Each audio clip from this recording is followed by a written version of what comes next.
Steve Erceg versus Brandon Moreno. I said it before when we correctly called the Kaikara France KO over Oh this dude. yeah, I don't know where the hell Steve Erceg came from.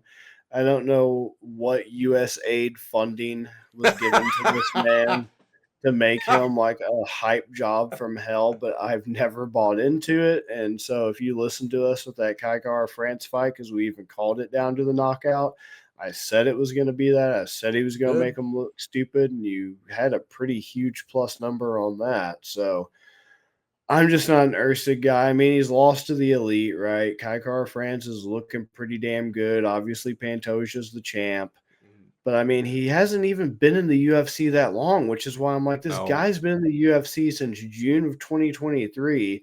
But after beating David Dvorak, Alessandro Costa, and Matt Schnell, and only one of those was a finish, he's somehow being touted as like the man to dethrone Pantoja and to give Pantoja a run for his money and like this world beater. And it's like, where? How? Who? USAID, man. USAID, the same people that fund the sweet life of Zach and Cody for that village in Cambodia to have their Netflix subscription to see the ending of the final season were funding this guy's hype, man. And that shit's dead. Shit's dead, bro. It's over. We ain't doing that anymore. I mean, Brandon Moreno, 70-inch reach, 68 for Ursig. He's 29, big whoop. Moreno's 31. I mean, 22, 8, and 2. Could that be wear and tear? Could that be the vet experience? Who knows? Ursig's 12 and 3. Could go either way. I'm not going to be a hypocrite because I've talked about how it can be a detriment. This could be a detriment to Moreno.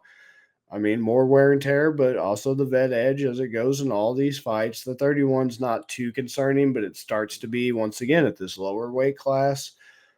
But I mean, when it comes to 31 versus 29, that's not a huge gap to me, though. yeah. Now, if Usyk was like 24 and 31, different story. Mhm. It's not too much of a big deal in this fight, though.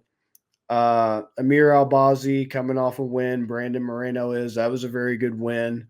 Lost to Brandon Royval, very close split decision, very close split decision. Lost to Pantoja. Before that, doctor stoppage over Figgy.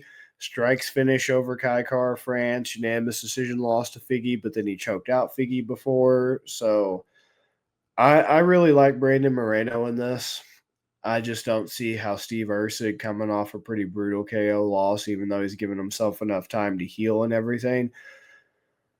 I mean, obviously, everybody's got to end sometime, right? Nobody gets their fairy tale ending in MMA more often than not. Most people don't know when to retire. They keep chasing that win, and even when they finally get it and they should retire, they're like, "Oh man, all this does is affirm to me I should stick around way longer." And now I'm going to lose again, and now I'm going to lose and lose, and now it's just embarrassing.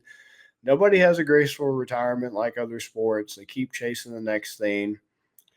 It's a little tempting when you see plus 210 on Ursig, especially if you're falling for that CIA propaganda and everything to try to hop on Ursig at a plus 210 compared to a minus 258 to Moreno.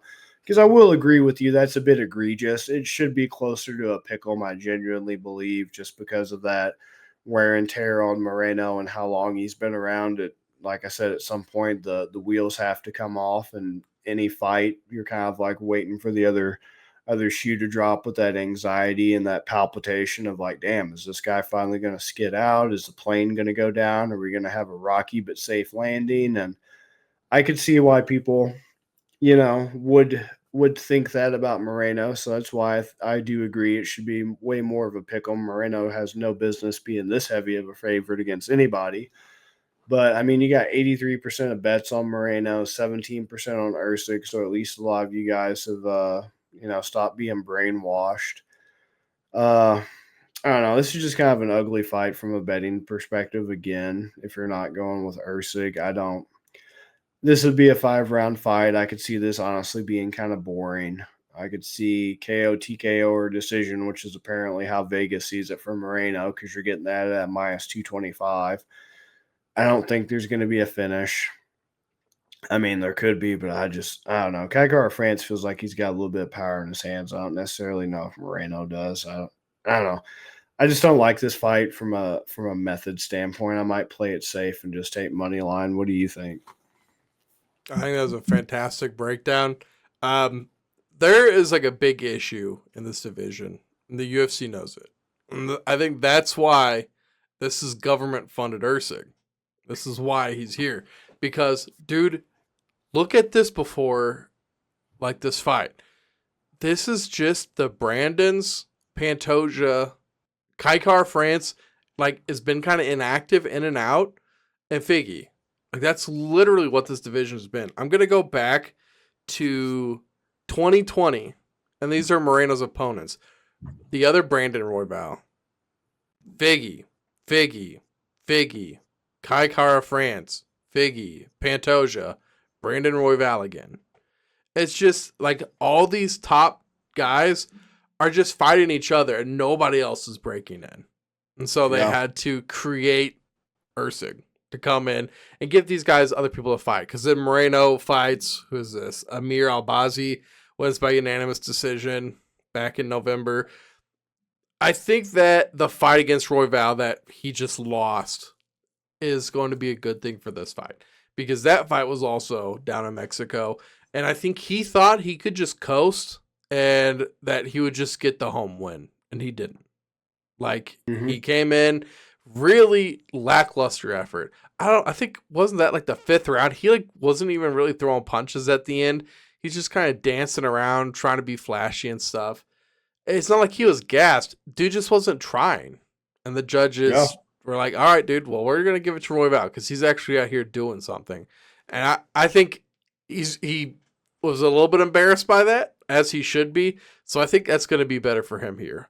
Like, once again, like you said, does that going to mean he's going to get the finish? I don't know. Probably not. This is, I see it being a lot like you said, a 5-round fight that's probably going to be pretty boring. I think Moreno wins also. I don't. Erceg's government funded, man. I don't see the hype here. And Moreno, one of the best in the division. He really is. And the only reason he's not fighting Kaikar, France, and Pantoja is just because he's already fought them recently. And these guys have to have somebody else to fight. So now he's fighting Steve Erceg. And like exactly what happens. You throw him against Amir Albazi. You give him somebody else.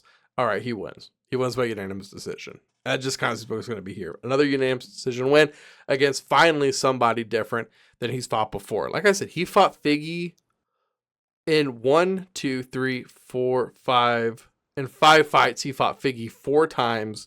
3 of them were in a row. A draw, a win, a loss. Then he has Kaikar France, and then Figgy with a win. Like, it's just the same guys fighting. You got to throw somebody else in there. But it's always the same guys that win. And that's why the UFC has such a problem. Because Royval keeps beating all these up-and-comers. Moreno beats the up-and-comers. Pantoja beats the up-and-comers. Like, they just try to get that guy with Pantoja, right? The guy from Japan, I feel like was the last guy that Pantoja had.